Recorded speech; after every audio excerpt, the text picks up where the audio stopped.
E depois a próxima é o encerramento, né? Festa aí de despedida, fim de ano pra gente. Mas a gente sempre tem que continuar estudando a palavra, ouvindo a voz de Deus, aprendendo, buscando mais luz, mais conhecimento.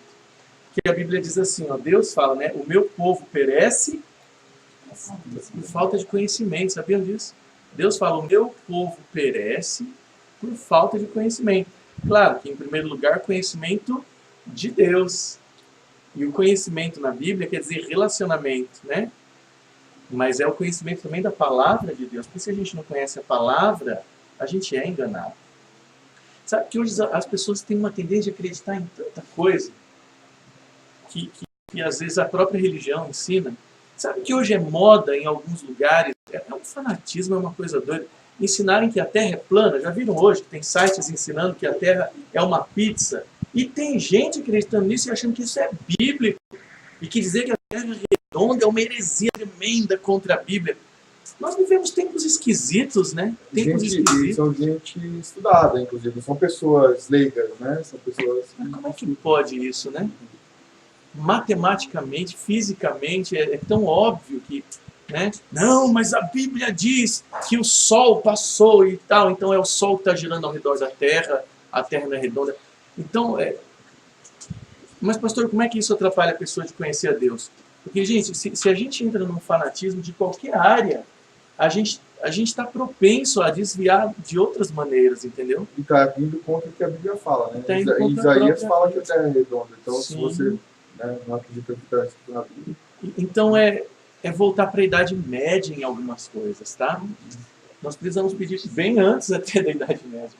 A gente tem que pedir para Deus para a gente aprender a se basear na palavra, E às vezes a gente se baseia na palavra, gente, mas com óculos que a gente recebeu às vezes da infância, da cultura, dos pais. Olha que interessante. Inclusive, posso fazer um comentário aqui?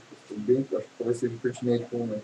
A gente teve um evento esse fim de semana muito interessante, um simpósio lá em Cascavel, aí um encontro de vários cientistas e pesquisadores do Brasil. E teve um pesquisador especificamente que ele escreveu um livro chamado Biblioquímica. Biblioquímica. Que ele baseou toda a descobertas científicas, né, que tiveram origem na Bíblia, né? E ele, especialista pesquisador, todos os estudos que ele faz, ele tem o ponto de partida da Bíblia. Então, essa é a base do estudo dele. E ele é um doutor cientista. Doutor cientista renomado, farmacêutico, e tem vários estudos, inclusive estudos de alta tecnologia, de células-tronco, enfim. E ele partiu, por exemplo, um dado interessante, ele conseguiu extrair das células-tronco da costela, e essas células foram usadas, né, e estão tendo ótimos resultados na saúde, né, na aplicação das células-tronco. Mas da onde? Da costela. Onde ele teve essa ideia de tirar da costela? Na Bíblia. Interessante. Então a gente tem que pedir para Deus para a gente ver a Bíblia, mas não com a nossa cultura, o nosso jeito. Senão a gente faz uma leitura, às vezes, errada. Por exemplo, quando a gente lê lá que os discípulos estavam pegando espigas no sábado, quando a gente lê espigas, a gente já pensa que eles estavam colhendo milho. Na hora já vem na cabeça que é milho, mas nem tinha milho. O milho chegou na Palestina no ano 500. Aí a gente fica imaginando como é que eles estavam comendo o milho verde, deve ser horrível, mas não era milho, era trigo, tá? Era espigas de trigo, que dá para comer cru, não é aquela coisa também, não é?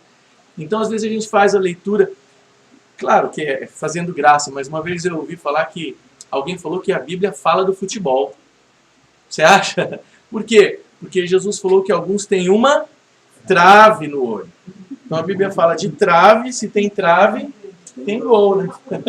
Jesus fala que alguns têm trave no olho, fala de rede, ó, trave, rede, né? Jogar rede, e fala de parar a bola. Faltou o acento, parábola, né? Parar a bola. Então, muita coisa que a gente lê, às vezes a gente lê com nossos olhos, com a nossa, e a gente tem que pedir para Deus para entender dentro do contexto todo, para a gente captar mais a verdade. Quer ver um exemplo? Eu trouxe só de exemplo para a gente ver como que às vezes a gente pensa do nosso jeito. Quando a gente fala em armas, na nossa cultura, não estou falando aqui pró-Bolsonaro, não, é só uma curiosidade que eu vi esses dias. Quando a gente fala de Jesus e as armas, a gente já imagina Jesus já cortando logo. Não, nem pensar, isso é do diabo. Mas olha o que Jesus fala aqui, ó. Dá uma olhada em Lucas 11, 21. É que a gente lê na nossa cultura brasileira, no nosso contexto, em que a arma foi feita só para matar. Mas na cultura de Israel, naquele tempo, a arma tinha sido feita para se proteger. Olha o que Jesus fala, que interessante. E a gente fala assim, opa, nossa, Jesus, que horror. Mas ele está falando dentro de um contexto da cultura, em que a arma é para se proteger. Alguém lê para mim o que diz aí? Quando o valente bem armado guarda sua própria casa, ficam em segurança todos os seus bens. Olha só, quando um valente, um homem valente, bem armado, guarda a sua casa, em segurança estão os seus bens. Num contexto que tinha ladrão entrando nas casas e roubando, o pai de família tinha que dormir bem preparado, com um bom bastão ali do lado, um bom pau ali, ou uma espada. Tá? Mas qual que é o princípio? O princípio está aqui, ó, Jesus fala assim, ó, quem com a espada fere, com a espada será ferido. Vai sair por aí com a espada, querendo igual o Pedro, falou, Pedro, guarda a espada. Esse é o princípio. Então, quando ele fala uma coisa aqui, que o valente bem armado guarda a sua casa, não está falando para sair e atacar. Você vê que coisa? Mas Jesus fala que tinha que ter arma assim, para se proteger, para cuidar da sua casa. Gente, fui assaltado uma vez, eu em casa, com a minha esposa, recém-casado, não tinha filhos ainda, só eu e minha esposa, 2 meses de casado, ou 3. E aí a gente ouviu barulho dentro de casa, tinha um cara roubando a nossa casa com a gente dormindo. Eu me senti totalmente, assim, uma porcaria. Eu falei, eu tô aqui com a minha esposa, se ele entrar aqui no quarto, eu não posso fazer nada. Não posso me defender. Capaz de querer estuprar minha mulher do meu lado, o que eu vou fazer? Eu me senti totalmente impotente. Eu procurei, eu falei, gente, não tem um pau, não tem nada aqui para eu ficar no cantinho esperando ele entrar e dar na cabeça dele. A minha esposa começou a chorar, eu falei, não chora, se ele ouve que a gente está aqui chorando, é que ele vem mesmo. Ele está com medo, que ele não sabe se a gente está armado, e a gente está com medo. Eu falei, o que a gente faz? Eu falei, ora. A gente orou baixinho, ele começou a empurrar a porta do quarto bem devagarzinho, fez... Aí a minha reação na hora foi tossir, para ele ver que tinha gente em casa. Aí ele não entrou, a porta abriu um tanto assim, a gente não teve visualização, né? Aí ele começou a abrir mais rápido as gavetas, portas, falou, deixa eu ir embora logo, né? Eu falei, meu Deus, que esse homem não vai embora. E ele foi embora descendo, a gente era recém-casado, tinha um monte de presente de casamento ainda, liquidificador, sabe? A gente ganha 2, 3 de casamento, ferro de passar, um monte de coisa novinha na caixa.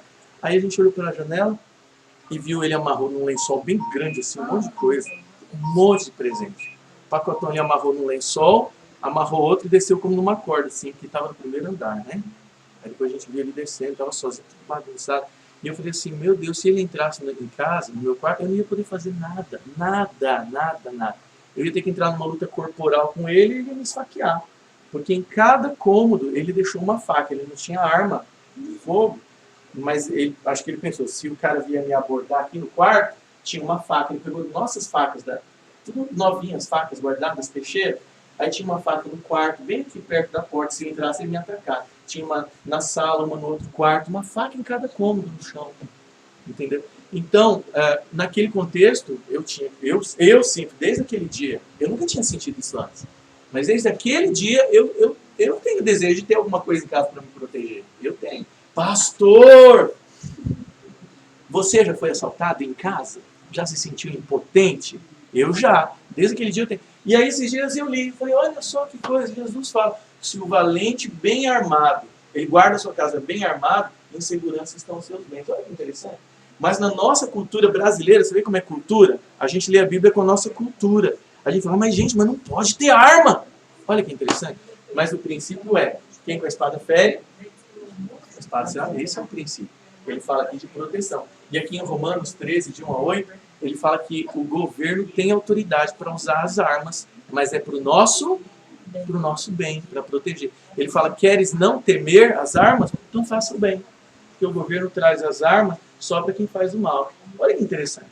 Então a gente tem que ler a Bíblia dentro do contexto todo. Tá? Que nem a gente consegue imaginar Jesus irado? Uma outra questão. Não. Mas leia aqui, ó. Leia Marcos 3:5. Quem pode ler? Porque na nossa cultura, na nossa cabeça, ficar irado é pecado. Mas a Bíblia não diz isso. A Bíblia diz que é pecado você reagir com a ira de maneira errada. Marcos 3:5.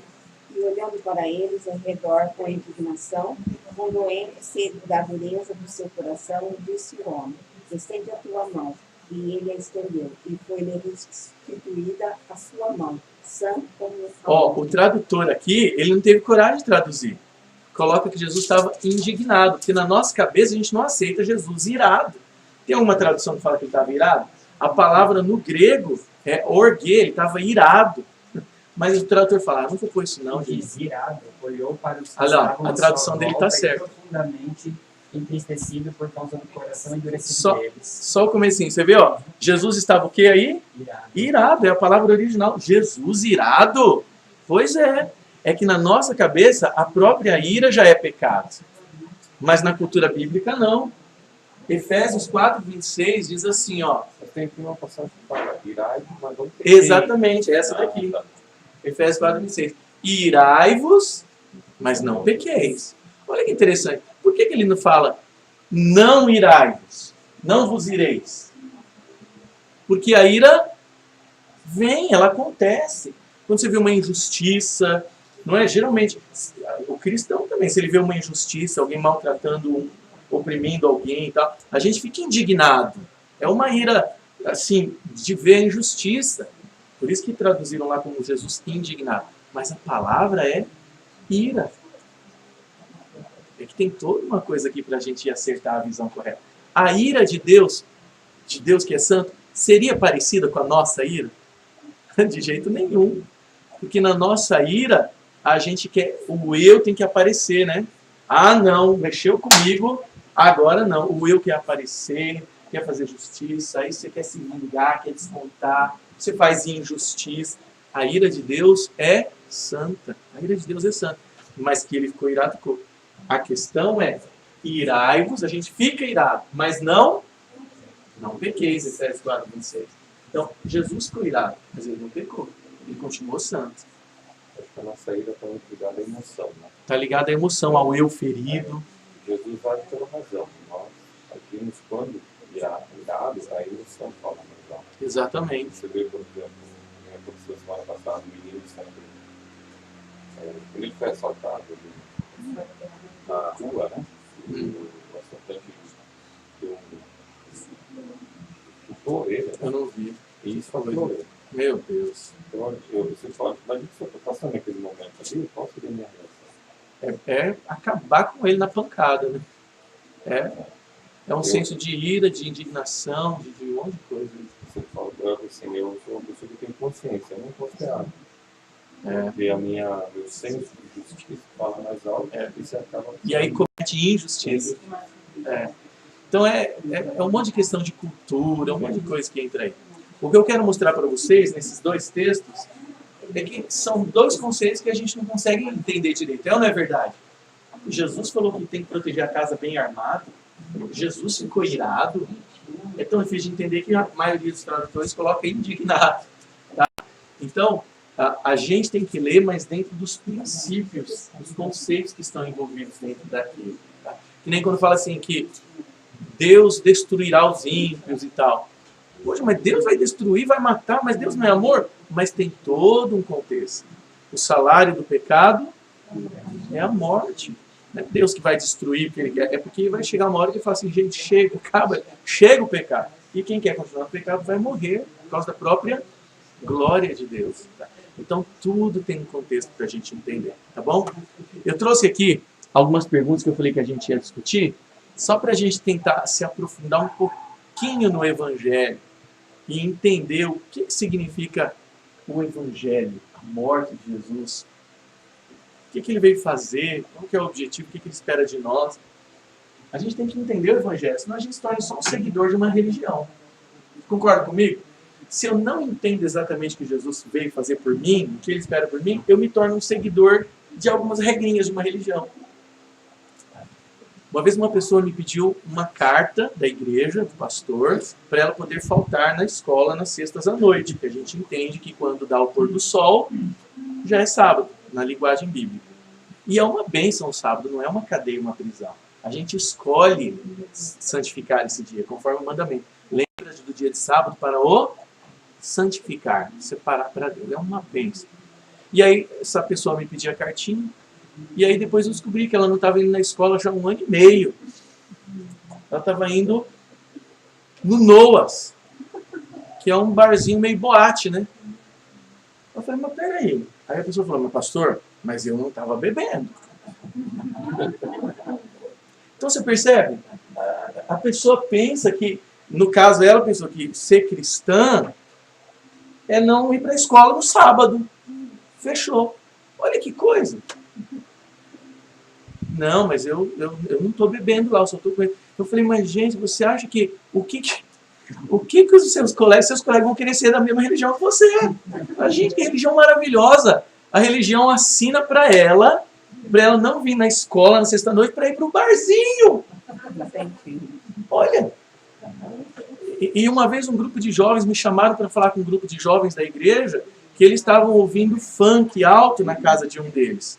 Estavam comemorando o aniversário de um deles, só entre eles, só cristão, só gente da igreja, só jovem cristão. E aí o funk estava comendo solto ali, sabe? Com palavrão e tudo. Aí disse que a vizinha, que não é cristã, pediu para eles abaixarem, estava feio. Aí vieram me falar e tudo, eu fui falar com os jovens, né? Aí a ideia deles, um depois do outro, é assim, ó, mas pastor, a gente não foi lá na balada. Você percebe? Se nós não entendermos o que é que Jesus veio fazer, por que é que eu sou cristão, eu vou fazer um monte de atrapalhada.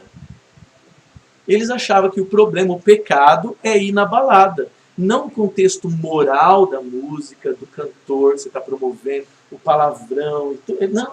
Aí eu falei para um deles assim, eu falei, amigo, funk.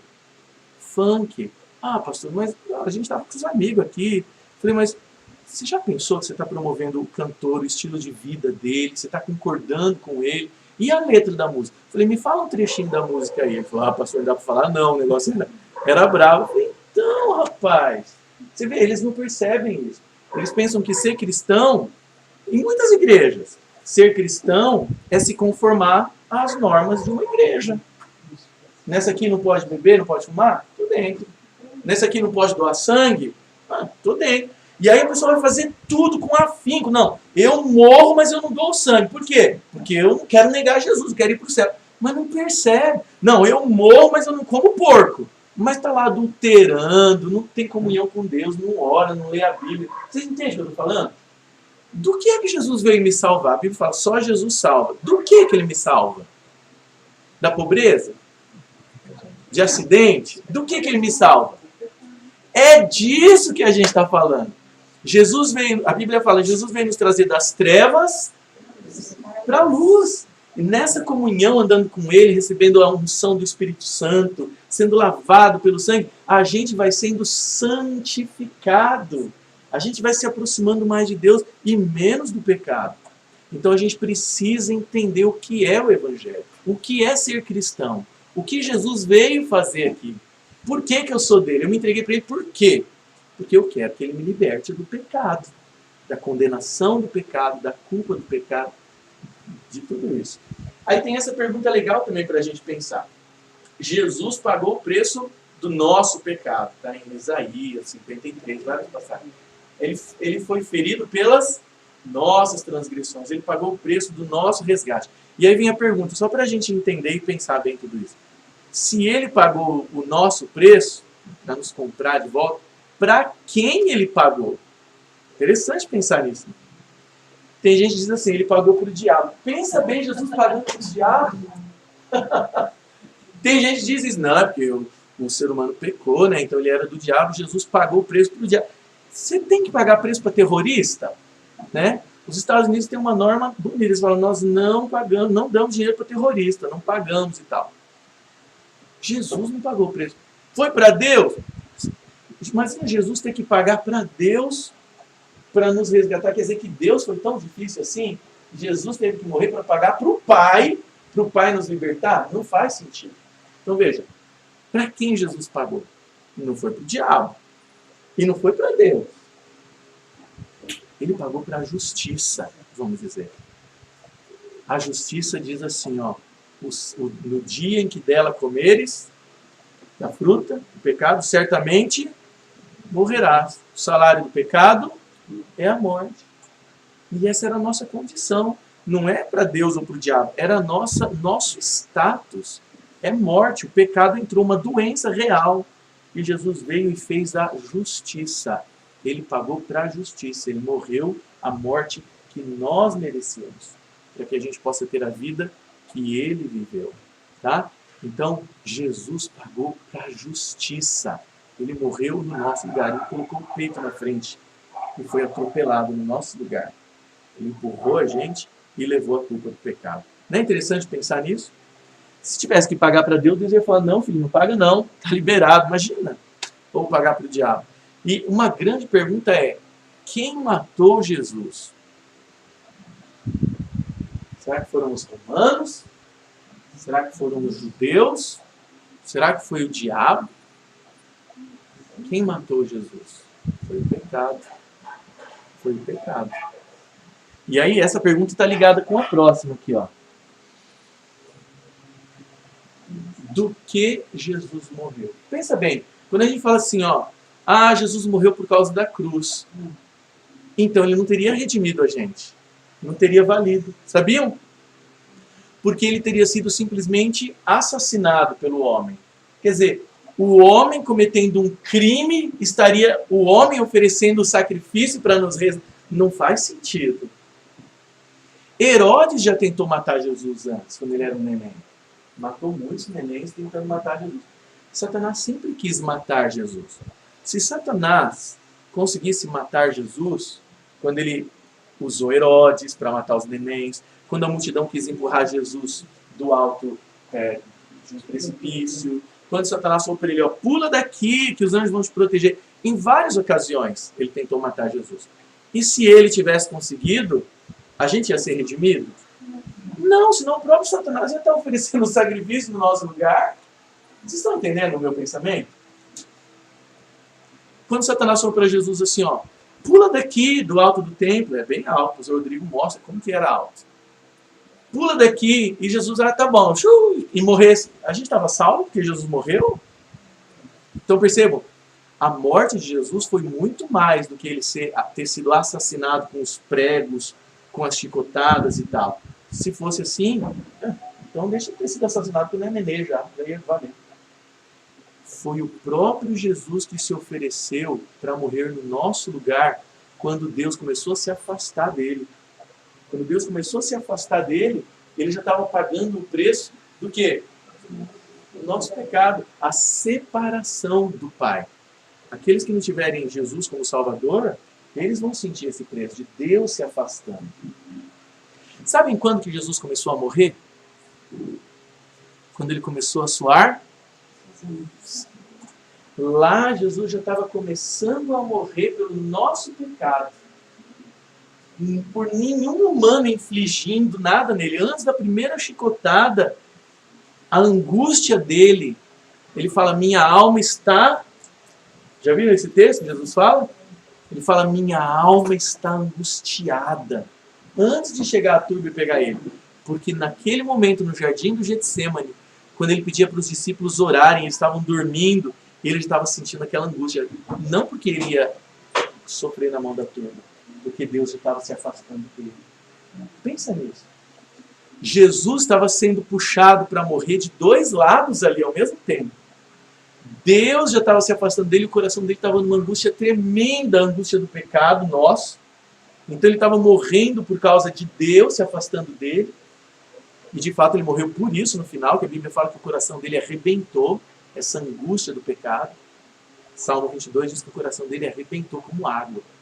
Ele não morreu por causa da cruz, ele morreu por causa do peso do pecado, da separação de Deus. Pensa bem nisso.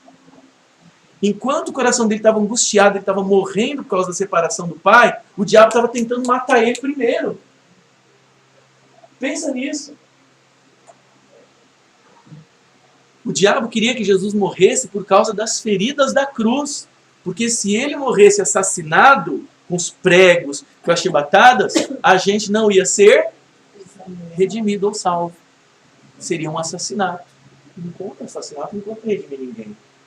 A gente teria que morrer a morte A gente não. Ele teria que morrer a morte do pecador no final, no lugar do pecador no final, que é a separação de Deus.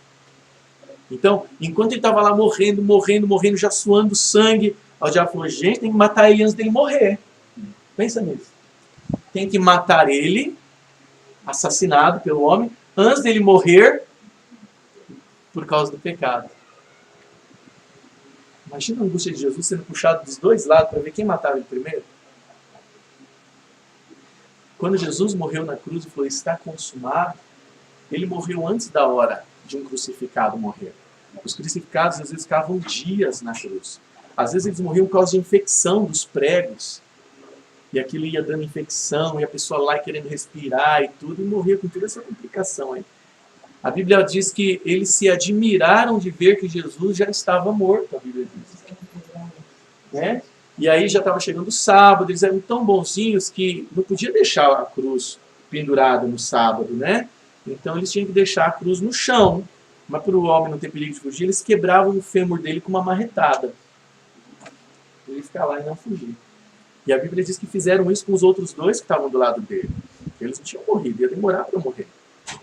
Então diz que quebrou as pernas dos dois bandidos, e na hora que ia quebrar de Jesus, a profecia diz que nenhum dos seus ossos, a Bíblia diz isso há centenas de anos, que nenhum osso seria quebrado, até isso.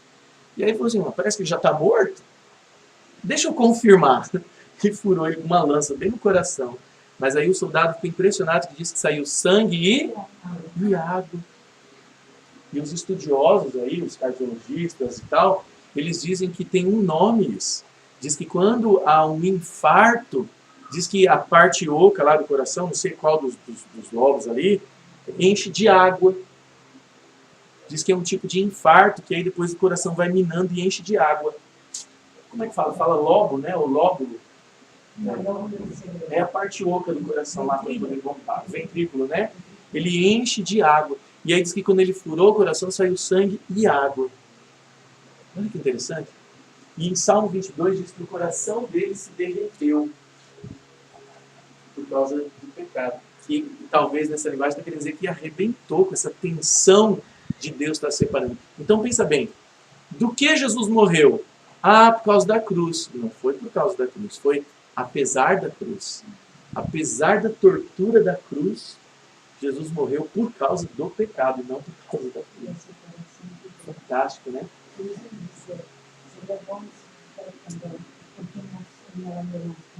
Sim. Salmo 22, verso 1, descreve Jesus na cruz e alguns detalhes do capítulo. O Salmo 22, 1 diz assim, ó, Deus meu,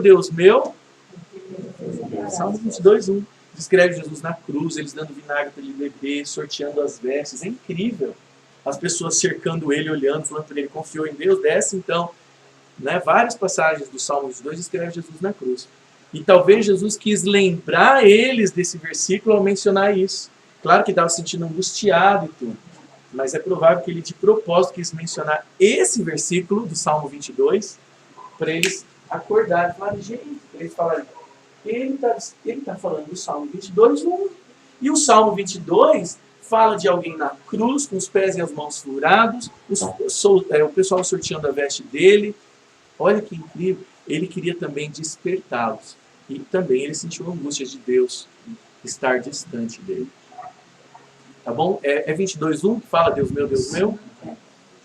E você vê que ele fala em aramaico, porque ele queria que eles lembrassem do jeito que estava escrito, que é, no hebraico é bem parecido, bem primo. Então ele falou do jeito que está escrito. Tá? É importante a gente saber isso. Então Isaías 53, ele fala bastante lá que Jesus morreu no nosso lugar. Colossenses 1:22 também fala que ele morreu por causa do pecado. Eu queria que alguém lesse, por favor. Colossenses 1:22.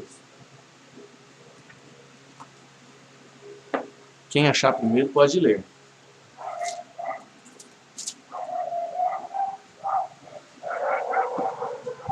Agora, contudo, você considerou no corpo da sua carne, pela morte, a fim de perante ele vos apresentar santos, sem defeito e irrepreensível. Você vê? Ele nos resgatou pelo corpo da sua carne, pela sua morte, para nos apresentar a Deus santos e irrepreensíveis. Ele morreu no nosso lugar.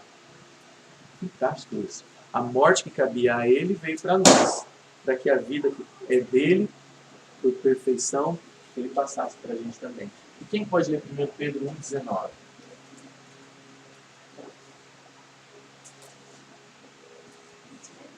Pode. Mas pelo precioso sangue, como de cordeiro sem defeito e sem mácula, o sangue de Cristo. Muito lindo isso, né? É que eu peguei só o texto em si aqui, mas no contexto, acho que deixa eu ver o 18 para ver se é completo. Sabendo que não foi mediante coisas corruptíveis, como prata ou ouro, que fostes resgatados do vosso fútil procedimento que vossos pais vos legaram, mas pelo precioso sangue, como de cordeiro sem defeito e sem mácula, o sangue de Cristo. Que lindo isso, você vê? Não foi por qualquer coisa que vocês foram comprados. Não foi por qualquer coisa corruptível, como ouro ou prata. Foi pelo precioso sangue de Jesus. Demais isso. Eu imagino que se Jesus não fosse crucificado, apesar de que Deus sabia que isso ia acontecer. Veja que interessante.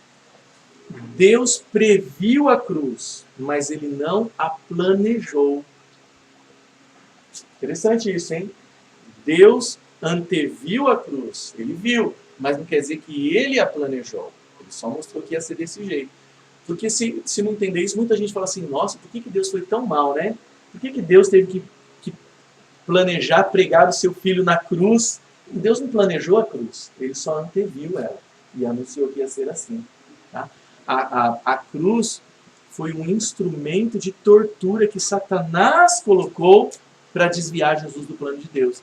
O plano de Satanás era duplo. Ou fazer Jesus desistir, e ele quase consegue, vamos dizer, né, porque foi muito forte. Jesus podia desistir, sim ou não? Jesus era obrigado a morrer por nós? Ele podia, em qualquer momento, falar assim, Senhor, não quero mais, não vou morrer por eles. Mentira. Deus ia glorificar Jesus ali na cruz, ia fulminar todo mundo, Jesus ia embora sem culpa. Só que Satanás ia usar isso para sempre. Você vai falar, tá vendo? Nem o teu filho conseguiu viver ali e tal, como é que os humanos vão? Ia ser bravo, né? Era muito desafio, era muito grande. Mas veja, a cruz era para torturar tanto Jesus que ou ele desistisse, ou que ele morresse assassinado antes de morrer pelo plano. Eu creio, uma vez um professor falou isso, eu achei fantástico, no seminário de teologia. Fiquei meditando nisso, uau, é muito profundo. Ele falou que se a cruz não acontecesse, se todos os judeus estivessem lá esperando o Messias vir e tudo, não tivesse a turba, eles impedissem, Jesus estava começando a morrer ali no Getsemane, quando ele começou a suar sangue de tanta angústia. Os médicos, os cientistas dizem que isso acontece quando a pessoa tem vasos, tem um coração forte, e os vasos sanguíneos, com a pressão, a angústia, vasos sanguíneos perto da pele arrebentam. Porque a maioria de nós acaba arrebentando aqui e aí tem um AVC, né? Deve ser uma pessoa muito forte, quando a pessoa tem angústia, diz que isso acontece, mas é muito raro. E acaba arrebentando aqui em cima e tem um AVC. Mas se a pessoa tem veias, artérias fortes no cérebro, no coração, alguns microvasos arrebentam na pele. E aí sai o sangue pelos poros. Então diz que isso acontece, mas é muito raro. Ali estava começando a angústia dele. E se não tivesse a cruz, foi o que o professor meu falou, eu fiquei viajando pensando nisso, muito interessante. Não está na Bíblia, mas a gente pensa, faz sentido. Ele morreria ali, no Getsemane, com todo mundo em volta dele orando. Imagina. E ele lá morrendo, que é o que estava acontecendo, lembram? Antes de vir a turba. E ele morreria ali, com todo mundo em volta, orando, suplicando, vendo acontecer a morte de Jesus no lugar de Deus. Mas Deus viu que ia ter a cruz e Deus previu e aconteceu. Por que ele permitiu que acontecesse isso? Deus, ele é muito paciente, né? Ele permitiu algo tão horrível para ele mesmo, que Deus sofreu, imagina? Para que a gente pudesse perceber a que ponto vai o pecado. Deus permite que o pecado vá longe para a gente nunca mais querer que aconteça de novo. Nunca mais a gente vai querer. Quem quer que o pecado continue existindo é porque não tem noção, né, da maldade que é o pecado. Tá bom? Não é interessante essas perguntas? Quem matou Jesus, do que ele morreu e para quem ele pagou o preço? É muito profundo isso. Tá? Alguém quer comentar alguma coisa? Agora eu queria mostrar para vocês uma outra coisa que perguntaram no papelzinho, que a gente hoje está fechando perguntas também, não é? É sobre rebatismo. O que a Bíblia fala de ser batizado de novo? A palavra rebatismo não existe na Bíblia, assim como não existem várias outras palavras também, né?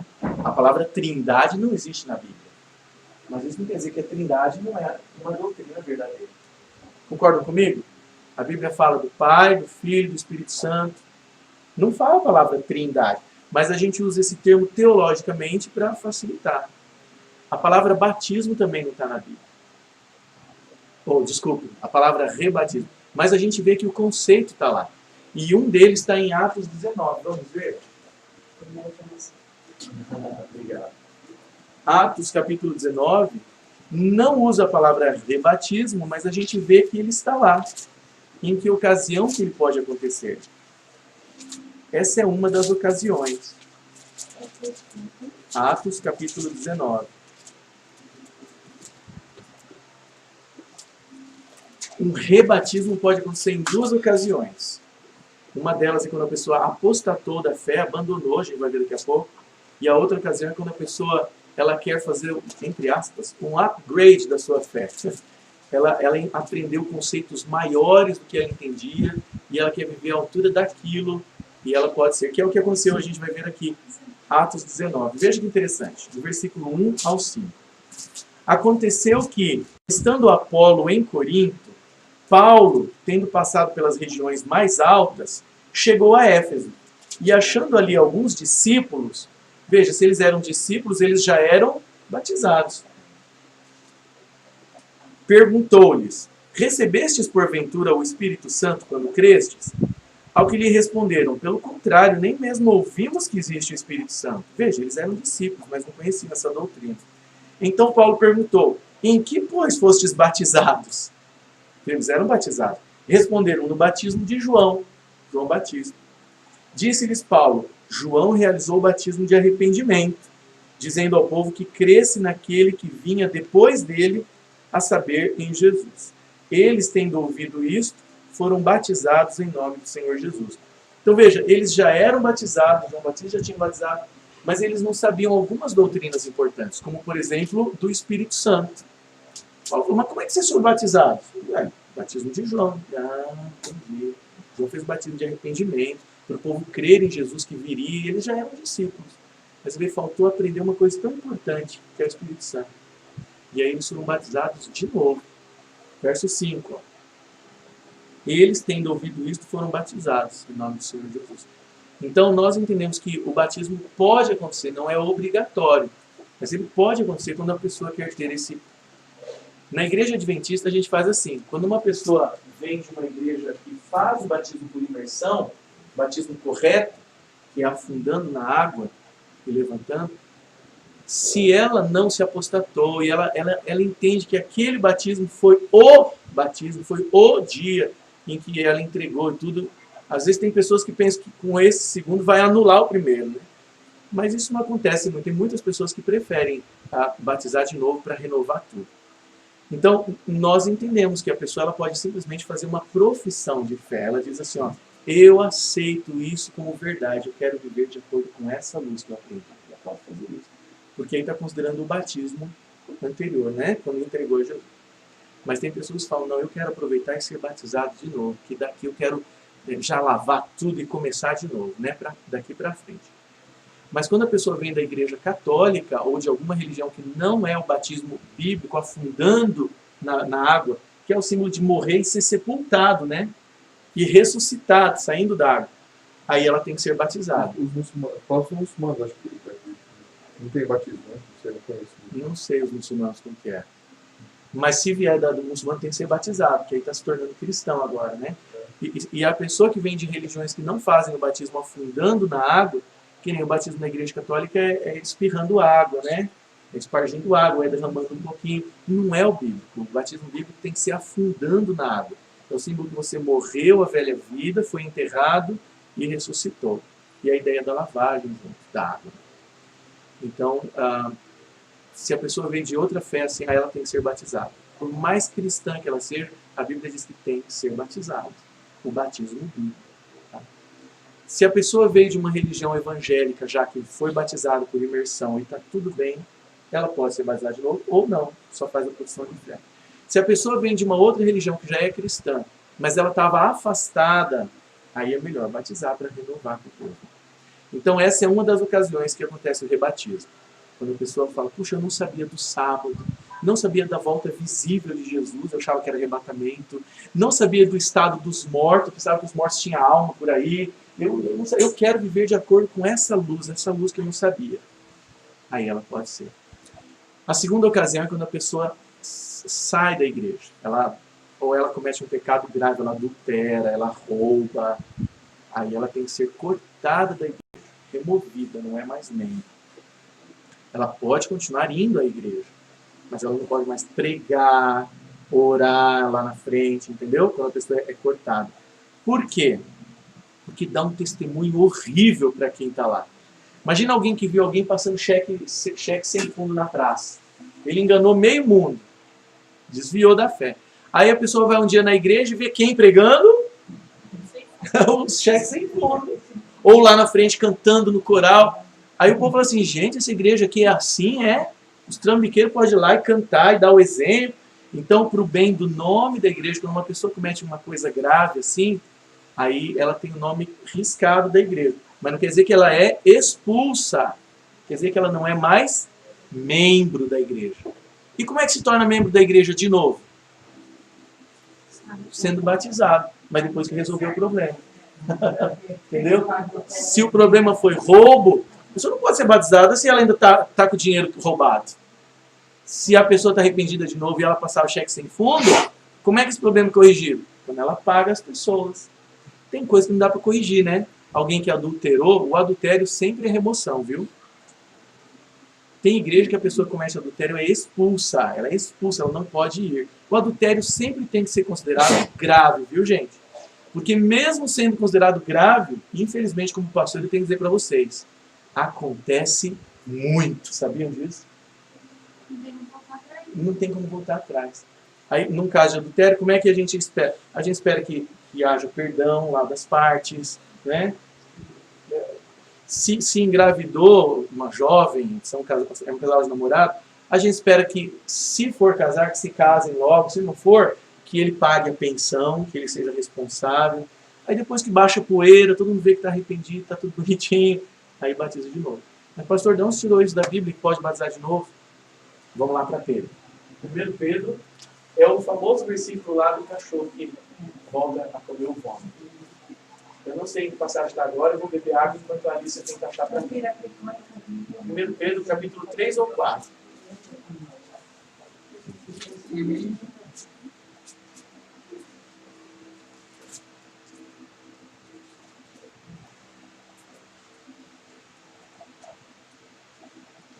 Eu vou procurar aqui também. Digitar a palavrinha desagradável aqui. Vômito. Que o buscador vai achar. Aqui, ó. É 2 Pedro, desculpem. E eu errei feio no meu chute, que eu falei que era 1 Pedro, capítulo 3 ou 4. É 2 Pedro, capítulo 2. Olha só. 2 Pedro, capítulo 2, do versículo 20 e 22. Olha que interessante. 2 Pedro 2, 20 a 22. Porquanto, falando de pessoas que desviam da fé depois de ter conhecido a verdade, porquanto, se depois de terem escapado das corrupções do mundo, que aceitou Jesus, pelo conhecimento do Senhor Salvador Jesus Cristo, forem outra vez envolvidos nelas e vencidos, tornou-se-lhes o último estado pior do que o primeiro. Imagina, um drogado foi batizado, foi salvo, aí ele volta a usar droga e traficar. Pior, né? Agora ele conhece a verdade e está fazendo o que fazia antes de conhecer. Ele fala, é pior. Aí o versículo 21 fala, porque melhor lhes fora não conhecerem o caminho da justiça, do que conhecendo-o, desviarem-se do santo mandamento que lhes fora dado. Deste modo sobreveio-lhes o que por um verdadeiro provérbio se diz, o cão voltou ao seu próprio vômito, e a porca lavada voltou a revolver-se na lama. Veja, a palavra rebatismo não está aqui, mas a ideia está. A ideia está aqui, ó. Imagina o cachorro. Ele comeu porcaria, estava fazendo mal, e ele pôs para fora. O cachorro adora fazer isso. Eu odeio cachorro que não faz isso. E aí, agora ele está bem, né? Ele jogou fora o que estava fazendo mal, está bem. Mas o bichinho é tão besta que ele vai lá e manda ver de novo.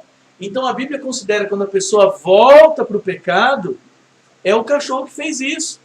Então, está na situação que estava antes. E como é que faz para ser salvo? Quando ele estava daquele jeito, tem que vomitar, não é? Então tem que vomitar de novo. Se ele está comparando isso com o batismo, com a salvação, tem que jogar fora de novo. É o rebatismo. Ou a porca lavada, ele coloca também. A porca lavada voltou a revolver-se na lama. O que tem que fazer com a porca se ela voltou para a lama? Lavar de novo, entendeu? Então a ideia do rebatismo não está aí. Mas, quer dizer, a ideia não, a palavra rebatismo, mas a ideia está. Se estava ruim, agora está bom. Voltou para o ruim, então tem que ficar bom de novo. Pelo caminho que foi antes, o batismo. E Jesus fala também que se a pessoa não quer mais saber da igreja, não quer mais ouvir a igreja, ela tem que ser considerada um gentil e publicano. Quer dizer, não é mais cristão, remove da igreja. Quer ver onde está essa passagem? Eu estou falando isso para vocês entenderem quando se aplica o rebatismo. Tá? Deixa eu achar aqui onde Jesus falou isso. É gentil e publicano. Deixa eu achar a palavra gentil. Aqui, ó. Mateus, capítulo 18. Mateus 18, versículo... Vamos pegar o contexto aqui, ó. 15 até o 17. Acharam? Mateus 18, né, o capítulo 18, versículos 15 a 17. Jesus fala assim, ora, se o teu irmão pecar contra ti, ou está pecando, né? Ou contra ti, ou está pecando, vai e repreende-o entre ti e ele só. Se ele te ouvir, ganhaste o teu irmão. Ganhou ele, salvou ele. Jesus falando, mas se ele não te ouvir, leva ainda contigo um ou dois, para que pela boca de 2 ou 3 testemunhas, toda palavra seja confirmada. Se ele não as escutar, aí leva o caso para a igreja. Olha o que Jesus está falando. Leva, diz para a igreja. E se também não escutar a igreja, no caso, uma representação da igreja, ele não quer mais saber. Considere-o como um gentil e publicano. Veja, o gentil e publicano, para ele se tornar membro da igreja, era por qual caminho? Batismo. Aí a pessoa é membro da igreja, mas agora ele já não quer mais ouvir, a igreja chamou, falou, filhão, tá errado, tá, não quero saber. Não. Então você não é mais crente, tá? Pode vir, pode frequentar, pode visitar, mas você agora não é mais crente, é um gentil, é um mundano, pode vir visitar. Agora veja, se ele era gentil e publicano e se tornou um cristão pelo batismo, Jesus fala, ó, não quer mais saber da igreja, é gentil e publicano. Como é que faz se um dia ele quiser ser crente de novo? Vocês perceberam? Então, a palavra rebatismo não está na Bíblia, mas o conceito, a ideia está. Em 2 situações. Ou quando a pessoa ela aprende um contexto maior, doutrinário, que ela não sabia, e ela quer ser consagrada para viver de acordo com isso a partir de agora, igual aqueles que não sabiam do Espírito Santo. Né? Essa é uma ocasião. Ou quando a pessoa está vindo do mundo para a luz, das trevas para a luz. Mesmo se ela já era crente e voltou. Aí, tratar de novo na igreja pelo rebatismo. Alguém tem alguma pergunta sobre isso? Eu queria fazer uma pergunta em relação ao batismo dos apóstolos. Existe alguma passagem na Bíblia do primeiro batismo deles? Dos apóstolos? Isso. Tem uma passagem que fala que Jesus batizava junto com eles. Aí tem uma outra que fala assim, se bem que não era Jesus que batizava. Quer ver? Eu vou achar aqui, bem interessante. E aí eles estavam nesse meio. Deixa eu só ver aqui onde que estava. Jesus batizava. Na hora da impressão que o próprio Jesus batizava. Mas aí depois no texto fala que ele mesmo não. Porque senão alguns iam se achar mais santos que outros, né? Eu fui batizado por Jesus e você. Aí eu fui pelo Tiago. Então Jesus mesmo em pessoa não batizava, tá? Deixa eu achar aqui, ó. Sendo batizado Jesus. Aqui, ó, João 3:22. João 3:22. Então aqui eu acho que está dentro desse contexto. Você falou dos apóstolos sendo batizados, tá? João 3:22 diz assim, ó. E você vê, em João 13, ele ainda está montando o time dele ainda. Começando. 3:22. Depois disto, foi Jesus com os seus discípulos para a terra da Judéia. Então, veja que é discípulos, ainda não eram apóstolos, eram os que estavam se juntando e tal. E estava ali com eles e batizava. Nesse contexto, Jesus estava batizando o povo junto com seus apóstolos. Estava ali com eles e batizava. Aí a outra passagem, João 4:2. Aí ele explica.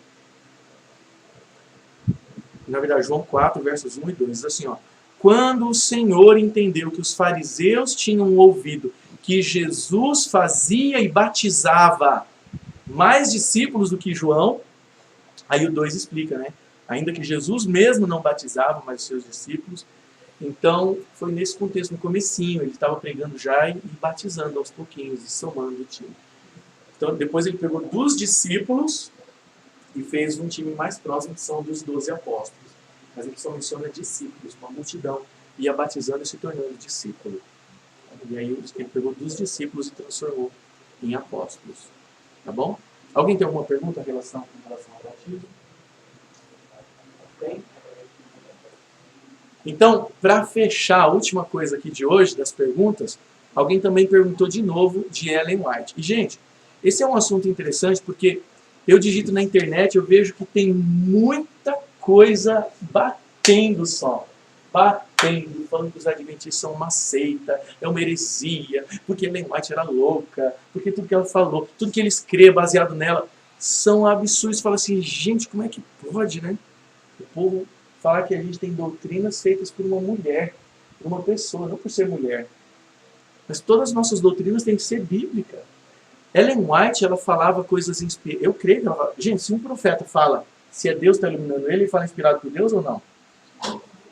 Se Deus ergueu uma pessoa para dar um recado, essa pessoa está falando inspirada por Deus. Se é um profeta de verdade.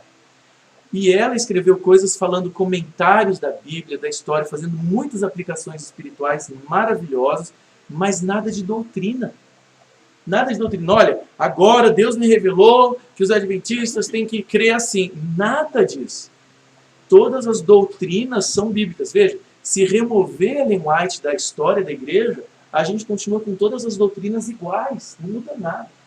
Mas aí nos sites da internet, assim como eles falam que a Terra é plana, né? Que muita gente acredita, eles falam o que eles querem.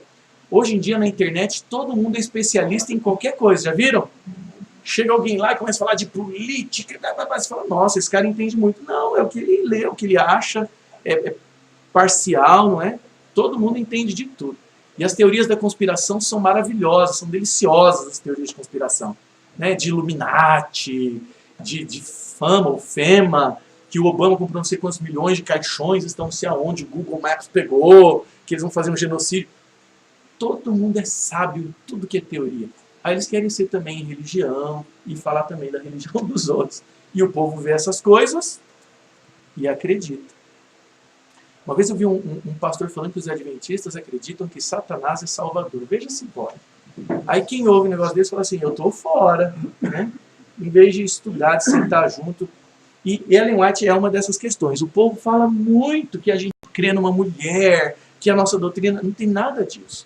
A gente tem que cuidar, porque na Bíblia fala que haveriam falsos profetas. A gente já estudou isso, mas eu queria entrar um pouquinho numa segunda camada aqui, tá? A Bíblia não fala para a gente acreditar em qualquer um. Ó, amados, está em 1 João 4:1. Não deis crédito a qualquer espírito. Veja bem, se uma pessoa está falando que teve uma visão, uma revelação, pode ter sido um espírito bom, ou pode ter sido um espírito mau, ou pode ter sido o espírito dela mesma, inventando. Que hoje é comum, né? Deus me disse. Você viu que Deus disse pro cabo da Ciolo que ele ia ganhar? Eu não sei como ele ainda é cristão, que Deus enganou ele. Falou, Deus me disse que eu vou ganhar no primeiro turno. Ele fala assim, não sei como. Não sei como, mas Deus falou, então vai. Imagina. Então, não criais. A pessoa falou, Deus me falou, será? Pode ser que sim. Pode ser que não. E se é não e eu estou seguindo, é perigoso. Então, a Bíblia dá filtros para a gente saber se uma pessoa falou por Deus ou não. E a gente vai ver isso. Então, a ordem da Bíblia é, amados, não deis crédito, quer dizer, não sai acreditando em qualquer espírito. Mais o quê? Provai, testa, veja se é. Provai se os espíritos são de Deus, porque já muitos falsos profetas se têm levantado no mundo. Gente, hoje a pessoa nem precisa fazer milagre. Basta ela ser popularzona, o povo segue. Até o Henrique Cristo tem seguidores, não é incrível? O Henrique Cristo tem seguidores, gente. Como é que pode? Então, a gente tem que ver, será que é de Deus ou não é? Porque o povo sai seguindo. Imagina se o danado ainda fizer milagres ainda, aí complica, né? Aqui, tem outro, mas aqui são os mais básicos, tá? As provas de um verdadeiro profeta. Olha que legal. Tem provas espirituais, e aqui estão os versículos, e tem provas físicas também, de reações que acontecem quando um profeta fala de Deus. E tudo isso está na Bíblia, tá? Tem que ser baseado. A gente tem que ser bíblico. Olha só, as provas espirituais, estão aqui os versículos. Se quiser tirar foto para ver depois em casa aí. Ó, o profeta, se é de Deus, ele tem que falar de acordo com a Bíblia. Eu conheci uma pessoa que ela disse que Deus estava falando com ela, revelando. Só que ela escrevia igual Chico Xavier, veja só. Diz que a voz falava, filha, vai escrever. Aí ela ia, e era coisa sobrenatural, não era ela mesma não. Coisa terrível.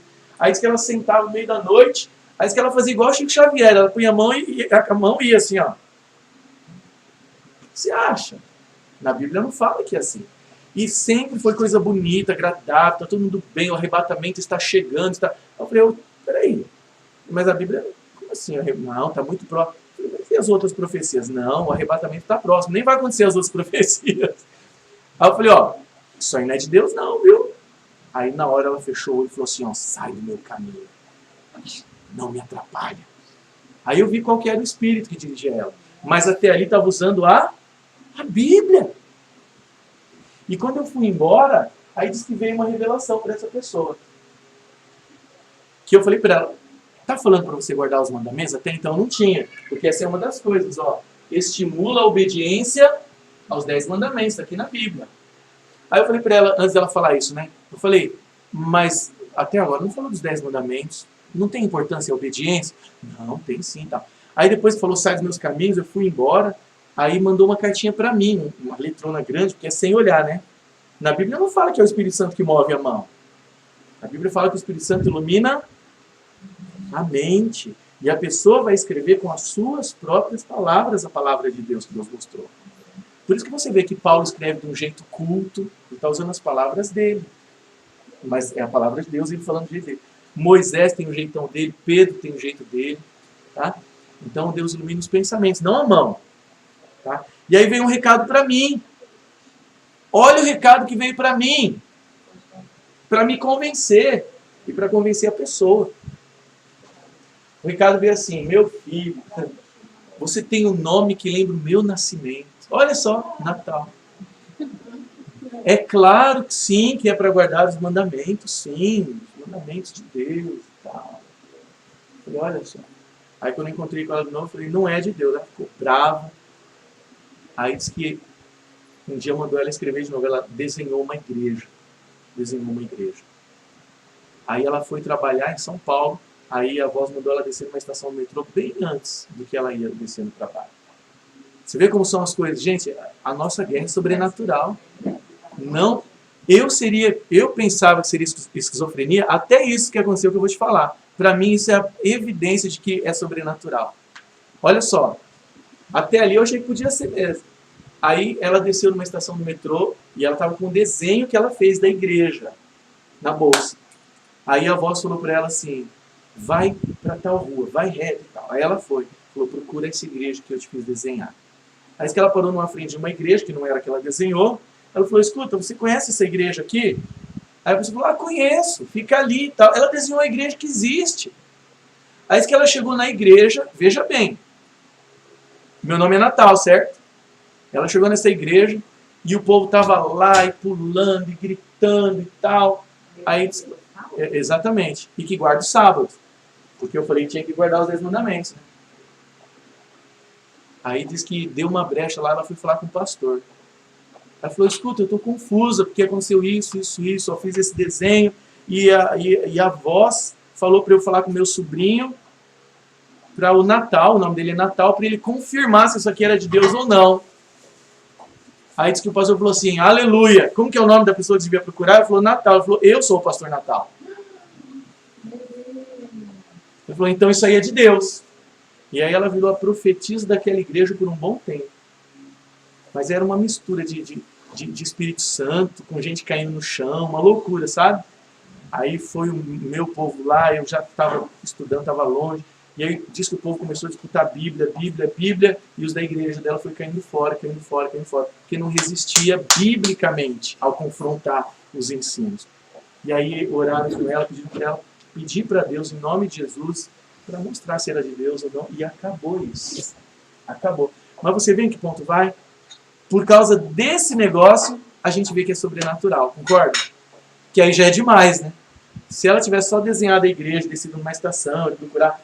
Mas essa força ter levado ela até um outro cara que se chama Natal, porque eu frustrei ela e não era, fez achar um Natal. Pra mim é demais. O que vocês acham disso? Eu achei essa experiência tremenda.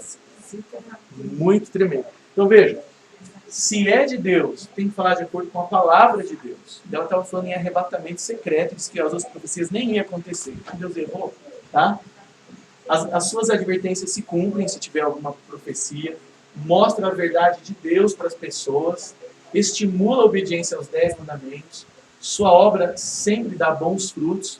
Isso não quer dizer que a pessoa é perfeita, mas é uma pessoa do bem, está do lado do bem de Deus da vida. Confessa que Cristo virá em carne, né, a volta de Jesus, não é espírito, não é mendigo, como dizem, e prepara o povo para se encontrar com o Senhor, com a volta de Jesus. Agora veja, tem provas físicas também. Olha que interessante. Na Bíblia fala em Daniel que quando o profeta recebe visões sobrenaturais, ele fica sem força. É tão forte esse encontro com o sobrenatural, com Deus, que é santo. Daniel fala que ele ficava caído sem força, ficava ali de 4, assim, ó. Tá? Ele recebe também uma força sobrenatural, de fazer coisas assim, fora do normal. Ele mantém os olhos abertos. E ó, na nossa cultura popular, a gente imagina que o profeta tem visão como? Com o olho fechado. Mas na Bíblia, Moisés fala que ele mantém os olhos abertos. E ela tinha também. Tinha visão com o olho aberto. Deus mostrava, ela apagava, assim, mas com o olho aberto. Tá? Não quer dizer que ela era santa, melhor que os outros, mas Deus escolhe o povo, ele escolheu. E se Deus dá alguma profecia para mim, eu tenho que ver, Senhor. Então, se for tudo, eu quero ver. Tem instrução boa, tudo bem. Contradiz a Bíblia? Então não é de Deus. Ele está sempre a favor da Bíblia. Ó, um profeta, Daniel diz que ele não respira quando ele está tendo visão, gente. Ele não respira. Deus sustenta ele. O profeta, quando ele está tendo uma visão, ele está assim, uma conexão com Deus tão grande que ele não respira. Quando está nesse trânsito de visão. Tá? Se você vê um profeta de verdade, ele está tendo visão, ele está em transe, ele não fecha o olho, você vê que é sobrenatural, né? O olho seca, ele não fecha o olho e não respira. Tá? Isso está em Daniel.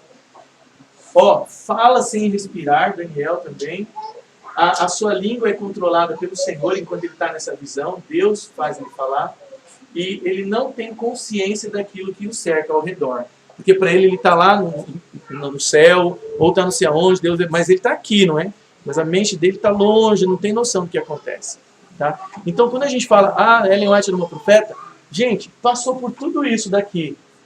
Não contradiz a Bíblia, então pelo menos a gente tem que ler para ver. Tem coisa boa aqui? Deve ter coisa boa. Se tiver coisa que contradiz a Bíblia, eu estou fora.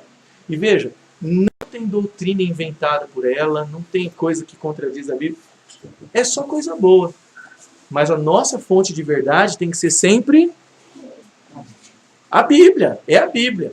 Então, se Deus levantar algum profeta, ele vai falar coisas boas, mas todas têm que estar debaixo da Bíblia. Todas têm que estar submissas à Bíblia. Tá? Então, essas são as evidências bíblicas de um profeta. Ali tem outros também, tem versículos que estão aqui e que não estão naquela tabela anterior. Mas eu tenho que lembrar de mandar para vocês no grupo isso daqui. Ó, vê, ela nem era bonita, tá bom? Mas era uma santa. Não, ninguém ora para ela, ninguém ora. se Deus usou alguém para falar mensagem, a gente quer saber o que Deus falou através dessa pessoa, foi um instrumento. Ela tinha muita doença, a mulher, ela tomou uma tijolada quando ela era criança, tinha 12, 13 anos, uma coleguinha deu uma tijolada na cara dela, você acredita? E aí quando Deus chamou ela tinha 17 anos, estava no hospital e tinha pesado 35 quilos. Sempre foi doente. Ela era uma mistura de branco com negro, numa época em que o racismo ainda era forte nos Estados Unidos. Essa é uma das frases dela no livro Mensagens Escolhidas. Tomo a Bíblia tal como ela é, com uma palavra inspirada. Irmãos, nenhuma mente ou mão se empenhe em criticar a Bíblia. Apegar-vos à Bíblia tal como ela reza. A Bíblia é a nossa fonte de fé. Tudo tem que ser fundamentado na Bíblia. E com relação aos escritos dela, ela escreveu o seguinte, ó, o Senhor deu uma luz menor, no caso falando dos escritos dela, para guiar os homens e mulheres à luz maior. A luz maior é a Bíblia. Tá? A inspiração que Deus dá para um profeta não está na altura da Bíblia. Mas é Deus que está falando, é uma luz menor para guiar as pessoas para a Bíblia. Se contradisser a Bíblia, não é de Deus. Veja uma evidência de como é interessante que ela escreveu. Ela só tinha a segunda série, tá? Ela tinha o segundo ano primário. Porque essa tijolada atrapalhou ela de estudar. Ela tinha o segundo ano primário. Ela escreveu sobre saúde, sobre educação, sobre medicina. Uma pessoa que tinha o segundo ano. E os escritos dela são tão interessantes que esse pica-fumo aqui, ó, já morreu faz tempo. Ó, no final da década de 1930, Dr. Paja Radossar, essa coisa aqui, da Iugoslávia, ele traduziu o livro dela, o livro Educação, que eu tenho em casa, e colocou o nome dele como autor. No final da década de 30, ele não tinha internet, WhatsApp, era, né? Ele pensou, pô, peguei o livro lá nos Estados Unidos, né? Eu estou na Iugoslávia. Ninguém conhece a mulher, ela morreu em 1915. Eu vou colocar um livro para mim, ninguém vai saber. Olha que cabeçudo. E claro, depois descobriram, foi uma vergonha para ele. Né? E veja, como ministro da Educação, se você olhar esse nome na internet, você vai ver. Como ministro da Educação, ele escreveu um livro, Educação, a crítica elogiou ele o máximo. Sabiam disso? Isso até promoveu o nome da Ellen White. Todo mundo falou, quem é essa mulher? Porque a crítica, a mídia falou assim, gente, que ministro da Educação sábio. Olha que livro moderno que ele escreveu, né? Sobre a importância dos professores, do aluno, relacionamento, a importância de ensinar Cristo na sala de aula, de orar antes, coisas assim. Por isso que a gente tem a educação adventista hoje muito forte, porque é baseado nesse livro aqui, ó, que é baseado na Bíblia, tá? Ela fala de Elias e os profetas, como que Elias fundou escolas para os profetas, é muito interessante, muito. E aí elogiaram ele o máximo, e aí descobriram que o livro moderno dele, atual, ó, 1915, 1930, final, a mulher já tinha morrido fazia uns 15, 20 anos. Tem que ser de Deus um negócio desse, né? Aonde, no mundo normal, que uma pessoa que tem o segundo ano primário vai escrever um livro sobre educação que o ministro da Educação ia copiar. Tá? Então, veja, não é santa, ninguém ora para ela, não é melhor que os outros, mas se Deus usou ela, a gente quer saber o que tem de bom lá. E tem muita coisa boa. Tá? Se não contradisser a Bíblia, nunca, jamais. E Deus diz o seguinte, ó, de que maneira Deus se revela aos seus profetas? Números diz assim, ó, então disse, ouvi, está no imperativo, né, ouçam, ouvi agora as minhas palavras. Se entre vós há profeta, eu, o Senhor, em visão a ele me faço conhecer, ou falo com ele em sonhos. Duas maneiras que Deus fala com os profetas, em visões e em sonhos de noite. Tá? E é a maneira como acontece mesmo. Tá? E a gente hoje tem hospitais, escolas e muita instrução, porque Deus falou para a igreja, deu dicas para a igreja através de uma profeta. Mas ela não é santa, ninguém ora para ela, ninguém adora, não tem nada disso. Tá? Deus profetizou através de Joel que nos últimos dias ele derramaria do seu Espírito Santo sobre toda a carne. Vossos filhos e vossas filhas profetizarão, vossos velhos sonharão, vossos jovens terão visões. Vai chegar um momento em que Deus vai talvez usar mais disso. Mas talvez no comecinho ali do século XX, precisou mais. Finalzinho do século XIX, precisou de uma pessoa pelo menos para orientar aí a igreja. criticam muito os adventistas porque tem uma profetisa. Eu não entendo por quê, porque nas igrejas pentecostais todo mundo é profeta. Você entende o que eu estou falando? Criticam a gente porque a gente tem uma. Mas você vai numa igreja pentecostal, todo mundo é profeta. O Senhor me disse, Deus falou, Deus me disse, todo mundo é. A gente tem uma só e todo mundo reclama. A diferença é que a nossa escreveu e as coisas acontecem muito bom. Nossos hospitais, as escolas e tudo mais, tá? Então, estou terminando. Aqui, ó. Esse é o último. 1 Tessalonicenses 5, 20, 21. Não desprezeis as profecias. Se Deus trouxer uma profecia, trouxer um profeta, não despreze. Mas olha o que a gente tem que fazer. Julgai todas as coisas e retende o que é bom. A palavra de Deus permanece. Mas os profetas em volta, a gente tem que ver o que é bom. E 2 Crônicas 20, 20, finalzinho, 2 Crônicas 20, 20, diz assim, ó. Crede no Senhor vosso Deus e estareis seguros. Crede nos seus profetas e prosperareis espiritualmente. Tá? Então a gente crê em Deus e está seguro, crê nos profetas dele, se é dele mesmo, e prospera. Então eu estou trazendo isso aqui para vocês, porque se você digitar lá, eu estou defendendo minha igreja, tá?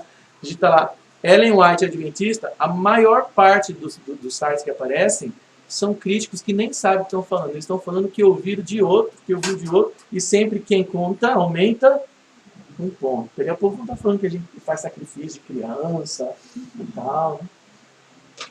Tá? Porque o povo adora fazer essas coisas. Por que não Joseph Smith? Por que a gente não crê em Joseph Smith, que é o dos Mormons? Por que não? Por quê?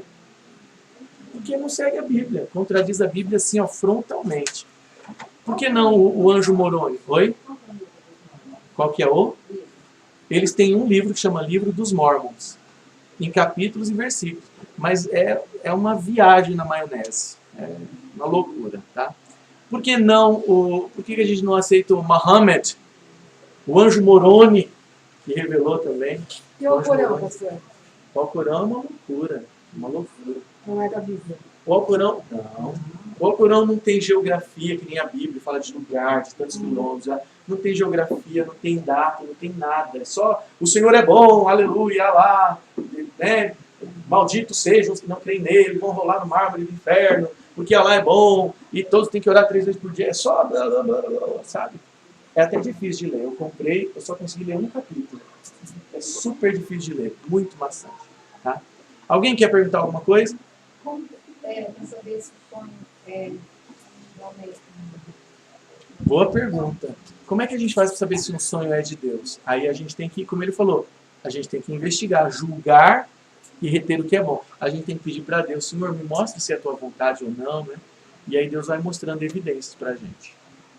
Tá? A gente tem que pedir para Deus mostrar, e Ele vai abrindo a porta, vai mostrando. Tá bom?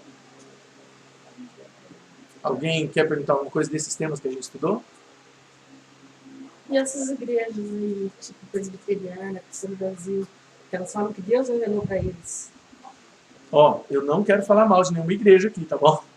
Mas é o que eu falei. Deus me revelou, Deus me revelou, Deus... Às vezes tem coisas que é fácil falar que Deus revelou, né? Deus me revelou que alguém aqui vai passar por uma tribulação essa semana. Quantos não vão passar por tribulação? E o que quer dizer tribulação? Vai ser uma dor de dente? Vai ser uma batida do carro? Vai ser uma morte? Tanta coisa pode ser tribulação, né? Deus me revelou que alguém aqui vai passar por uma grande angústia. É só essas coisas. Não tem nada de diferente específico. Tá? Uma vez eu vi uma história de um pastor que foi pregar numa igreja e era lá no Amazonas, né? Aí disse que ele chegou e falou assim, rapaz, eu demorei demais, eu estava angustiado porque eu perdi o meu macaco. Mas era o macaco do carro dele. Aí disse que o outro falou assim, mas não se preocupe, o Senhor está me revelando agora que o seu macaco está bem cuidado. Estão cuidando bem dele, você vai ter ele de volta. Né? O que vem na cabeça, eles falam, o que vem na cabeça. Uma vez me apresentaram um cara e já falaram assim, ó, adventista, tipo para mexer, né? Infelizmente existe esse negócio. Os adventistas vivem no Velho Testamento. Eles não estão debaixo da graça. Cada coisa. Mas não resiste um conflito com a Bíblia. Se a gente falar assim, então vamos sentar, vamos abrir a Bíblia, aí perde, né? Aí quando me apresentaram, ó, o cara me deu a mão, falou, ó, adventista. Aí ele apertou. Ah, adventista! Mas o Senhor está me revelando, apertando a minha mão. O Senhor está me revelando agora, eu te vejo. Qual foi que ele falou? Te vejo numa Assembleia de Deus. Já faz 30 anos isso. E eu não tenho a menor vontade de ir para a Assembleia de Deus. Por quê? Porque depois que eu aprendi sobre a morte, o que vai ensinar na Assembleia de Deus? Que a alma é imortal, que a alma permanece viva na morte, que está lá no inferno, que já se perdeu, já está queimando, vai queimar para sempre, que Jesus vai voltar no arrebatamento secreto. E pô, você acha que eu vou querer ver isso se eu me aprofundei na Bíblia? Então essa profecia dele foi de Deus? Pelo contrário, a pessoa peca quando ela fala isso. Deus me disse. Se Deus não me disse, e eu estou dizendo que ele disse, eu estou mentindo, eu estou pecando. Então a gente tem que tomar cuidado. E usando Deus. E usando Deus para me dar força. Eu detesto quando eu vejo um pregador subir no púlpito e aí para dar moral no sermão dele, que às vezes não está bem preparado. Eu falo, irmãos, eu não sabia o que pregar. Mas Deus me disse para pregar isso aqui mesmo, que eu trouxe hoje aqui. Eu abri o olho e falei, olha que miserável, o cara não se preparou e está culpando Deus. Depois fala assim, puxa, que sermão ruim, mas Deus que deu para ele, né? Olha só. E aí para ter moral para dizer as coisas, isso é um pecado. Deus não prova isso. Tem vários versículos na Bíblia que mostram isso, tá bom? Então se alguém disser para você, ó, Deus me disse, pode ser que sim, mas pode ser que não. Então a gente tem que orar e falar, Senhor, mostra para mim, abre as portas, se é do Senhor. Pastor, Se não, as profecias bíblicas têm um motivo e um objetivo, que é a salvação das pessoas. Então, eu diria porque você vai ter uma tribulação, isso não é nada. Veja, isso que ela falou é bem verdade. Nessas igrejas, quando tem profecias, não é do interesse da salvação do povo. É só coisa econômica. Alguém aqui vai passar por dificuldade, mas Deus vai te trazer de novo a paz, vai restabelecer sua empresa. É só questão financeira e de saúde. Alguém aqui vai ficar com dor, mas e tal. Não tem aquela questão assim, ó, vamos pregar o evangelho, vamos proclamar, Jesus vai voltar em breve. Não. É só alguém vai passar por tribulação, por dor, por desemprego, vai ser caluniado. Tá? É só coisinha assim, humana, sabe? Não é essa a vontade de Deus. Se Deus trazer uma mensagem, é para o bem da igreja toda. A gente vê na história os profetas do Antigo Testamento, qual era... Eles iam falar com o rei da nação, tudo. Tá bom? Passamos da hora, mas eu acho que a gente conseguiu responder um monte de coisa hoje, né? Valeu, foi bom hoje? Deu para aprender alguma novidade? Eu gosto quando dá para aprender alguma novidade, tá? Vamos ficar de pé fazendo oração? Ah, e segunda-feira que vem ninguém deve perder. Vai ser muito lindo. Nós vamos ter uma cerimônia batismal aqui. O que vocês acham? Já estou vendo, já o tanque vai ser montado lá fora. Vai ser aquecidinho, vai ser uma beleza, vai ser muito lindo. Tá bom? Não perca. A gente já teve aqui Santa Ceia. Tivemos um monte de coisa especial aqui. Vamos ter batismo também. Porque batismo que vai? Segunda-feira que vem. Amém? Yes. Vai ser muito lindo. Vamos fazer uma oração? Senhor nosso Deus, muito obrigado porque nós podemos nos reunir aqui, não para discutir política, não para discutir filosofia, não para discutir qualquer outra coisa, mas a Tua Palavra. Ajude-nos, Senhor Deus, para que quanto mais nós cavamos, mais nós possamos amar a Deus, mais nós possamos entender o contexto em que vivemos, mais nós possamos ver o conflito do bem contra o mal e mais decididos nós estejamos para permanecer do Teu lado, do lado da verdade, do lado da luz, do lado do Senhor Jesus. Peço que o Senhor permita, Senhor, que cada um de nós esteja sempre protegido pelos Teus anjos, pelo Teu amor, pelo Teu cuidado, que a gente sempre sinta no coração fome e sede de estudar a Tua Palavra e que sejamos sempre saciados ao nos encontrarmos contigo.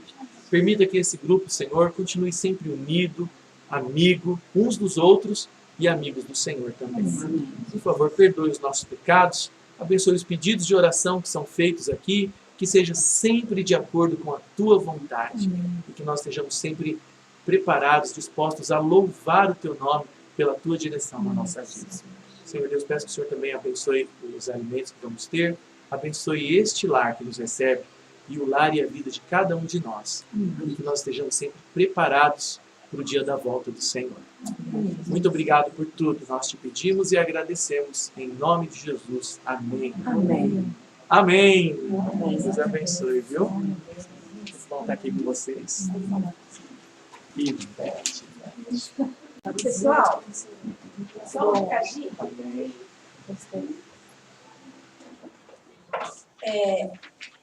Nós vamos ter mais 2 reuniões, né? Semana dia 19 e dia 26. Dia 19 ninguém pode faltar. Vai ser um dia especial. E dia 26 ainda também muito especial. Muito também. Nós vamos estar encerrando aqui as nossas atividades desse ano, né? E aí, quem chegou depois, mais tarde um pouquinho, vou deixar essa lista em cima da mesa para colocar o nome, quantas pessoas vêm da família ou amigo, alguém vai trazer, para o dia 26, para a gente se programar como fazer aqui. Aí, se tiver criança, anota o nome da criança e a idade, tá bom? Vai ficar aqui em cima da mesa. Deixa eu uma caneta ali junto. E aqui, a semana passada, alguns já estavam aqui, outros que não vieram. Nós estamos fazendo o nosso mutirão de Natal. Ano passado nós fizemos e esse ano nós continuamos. Então, quem não recebeu esse aqui ainda, passa. Quem não recebeu, quiser pegar um papelzinho, pode fazer a campanha na sua vizinhança, com os amigos, com quem puder. Nosso alvo é quantas cestas mesmo? Então, ano passado nós fizemos 300, esse ano vamos ver, né? Deus vai Ano mandar. passado deu 300 que a gente teve a cestas. igreja também ajudando, né? Sim, nós tivemos a igreja ajudando. Mas agora que está sendo mais Mais interno, um né? Então, assim, nós vamos tentar ir para o semáforo. Eu vou estar viajando, mas eu preciso deixar alguém aí que possa falar com você sobre isso. Do semáforo, porque o semáforo é um meio, assim, bastante importante para a gente conseguir. Esse sábado nós tentamos, mas a gente não deu o número de pessoas suficiente. Mas para o sábado que vem, se Deus quiser, a gente vai sair. Esse sábado agora? Sábado. Pode ser no sábado, pode ser no domingo. Se a gente tivesse 2 frentes, e você vai coordenar isso aí. E aí, gente, no semáforo a gente consegue um bom recurso. Ano passado a gente conseguiu para umas 100 cestas no semáforo, tá? Então, se quem puder estar ajudando, assim, é umas 2 horas geralmente que a gente fica entre, né, chegar lá, fazer. A gente já tem uma faixa que nós conseguimos uma pessoa. E eles são peritos, a turma que vai, pessoal, mercado para isso. O mercado é mais difícil a gente chegar, depende de negociação, nós estamos muito em cima do horário, do tempo, já não dá mais. Então, assim, se algum de vocês aqui puder estar no sábado à tarde, assim, tipo umas 3h30, 4 horas, a gente faz sempre... Não, eu não vou estar, todo mundo está viajando. Atrás da catedral. Mas a gente vai montar um grupo e a gente vai conversando. Então, se alguém se dispor a fazer esse trabalho de palhaço, a Edilene até nem veio hoje aqui, ela se propôs, mas nós não tínhamos um número suficiente no sábado passado. Então, mas para o sábado que vem, se Deus quiser... Ela era uma das palhacinhas? Ela estava pintadinha? Eu não vi as fotos. Não, nós não fomos. Não fomos porque não deu número. Mas ela já tem experiência, porque ela faz trabalho voluntário nos hospitais aí, né? Mas então tá, vamos comer lá e depois a gente vai conversando aí. Maravilha. Tá? Se alguém tiver uma sugestão também para as nossas cestas, a gente poderia. E a lista está aqui, ó, gente.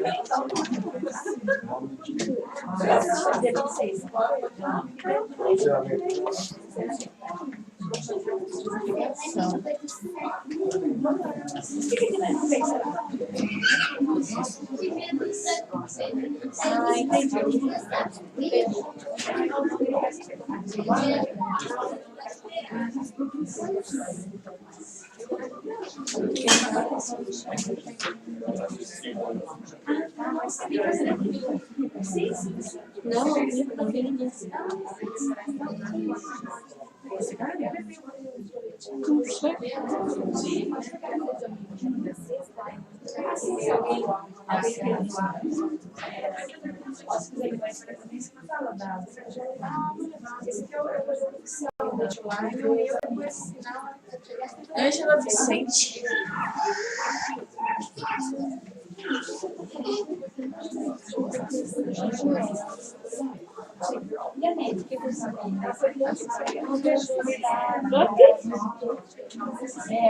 Não tem ninguém.